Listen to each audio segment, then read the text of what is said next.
அருமை சகோதரர் மனோஜ் அவர்களின் மரண செய்தியை கேட்டு மிகவும் அதிர்ச்சி அடைந்தேன். நல்ல நண்பர், பழகிறதுக்கு அருமையான ஒரு உற்சாகத்தோடு எந்த நேரமும் இருக்கக்கூடிய தம்பி இன்றைக்கி நம்மளெல்லாம் விட்டு பிரிஞ்சு இந்த பூ உலகத்தில் இருந்து பிரிந்து விடைபெற்று சென்று விட்டார். ரொம்ப வருத்தமாக இருக்குது. இதை அண்ணன் பாரதிராஜா அவர்கள் எப்படி தாங்குவார் என்பது நினைக்கும் பொழுது ரொம்ப பயமாக இருக்குது.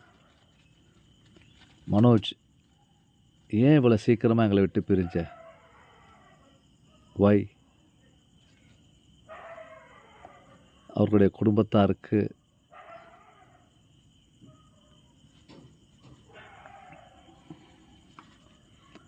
குடும்பத்தாருக்கு அனுதாபங்கள்.